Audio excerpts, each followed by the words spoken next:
I've watched about 10 different shonen anime, so I've seen plenty of unique characters. There are plenty of good, plenty of bad, plenty of complex, plenty of badass, and so on. Without further ado, I'll talk about my top 3 favorite shonen characters, starting with number 3. Number 3 is Katsuki Bakugo. Not a bad effort. We're just getting started. Now we'll kill you! I made a video on why he's the GOAT of my hero, and it's only more correct as the show develops. He's constantly going through character development, and even 4 seasons deep, he's going through massive changes. The person from Season 1 is way different than Season 4. Season 1 Bakugo would never help his teammates the way he did in Season 4, or actually rely on them helping him, due to having his massive ego complex. But as he states, he's still the same person who wants to be number 1 and win. But now, he's more aware of his strengths and weaknesses, and realizes what needs to be done in order to become number 1. He has constantly went through humbling phases, and even though he won the sports festival, he still realized that there were people that can match him in many aspects. In Season 1, he was scared shit of Todoroki. I loved in Season 3 when he was talking to the leader of the kids. He was basically talking to a past Bakugo, letting him know that if he isn't aware of his weaknesses, then he can never become strong. He has even shown a growing positive relationship with Deku. He hated him in the beginning due to Deku, quote, looking down at him, to now acknowledging him and seeing him as a rival. It's kind of hard not to take One for All serious. And nothing could beat his intensity with constantly screaming, "Die, or I'll kill you." Definitely going to be the fiercest hero of all time. He has a combination of Mirko and Endeavor in him. The combat-hungry personality of Mirko and the ego and attitude of Endeavor. Also, who can forget his hero name? Lord Explosion Murder! That's basically the same thing. Number 2 is Jean Kirstein. I've made my choice. It'll be rough, but damn it! I'm gonna join the Scouts! Another character like Bakugo who has an ego, attitude, and thinks he's better than everyone else. Definitely doesn't attract everyone in the show and makes enemies quick in the beginning.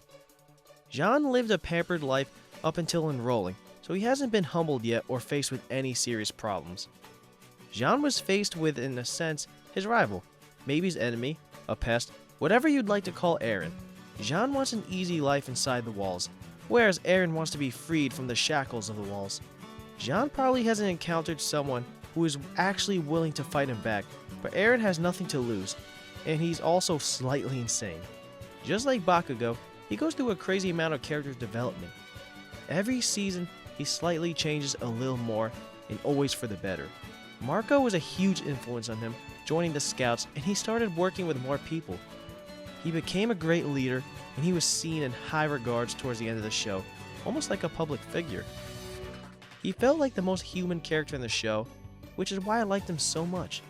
It wasn't easy to join the Scouts because that would mean having to encounter more Titans, and Titans are scary. Just something natural. He was scared to kill his own people. Once again, natural. He was always concerned about making sure everyone makes it back from a mission, and you can feel the remorse he felt once Sasha died. A great character that was one of the strongest who didn't hold a Titan ability, and who can forget him coming up with such a cool nickname for Eren.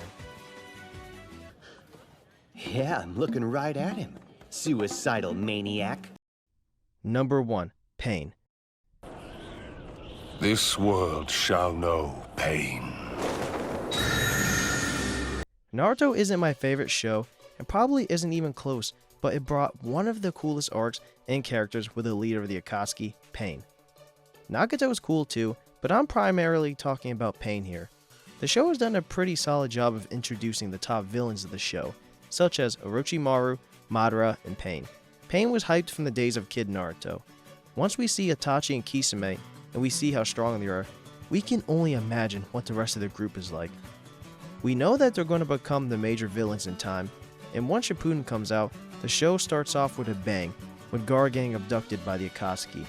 The Akatsuki were pretty much Shippuden, and we see cameos by Pain, but we all wanted to know really how strong the leader was. They did a great job introducing the Rinnegan, and Jiraiya's battle with Pain was uncovering the powers of it, Pain, and just exactly who Pain was. There was so much mystery behind him due to having Nagato's eyes, but Yahiko's body. On top of all of this, I loved his voice acting in both sub and dub, and Pain felt like the first villain that questioned the motives of the heroes.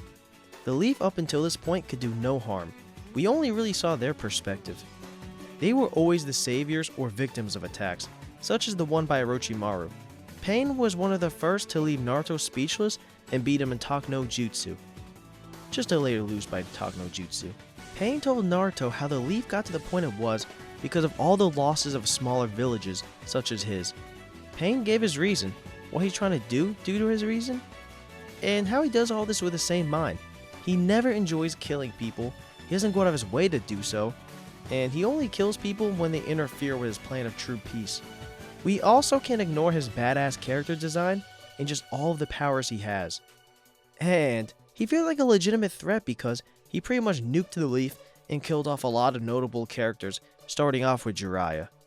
Just listening to his speech to Naruto was enough for him to be my favorite character and have one of my favorite arcs of all time.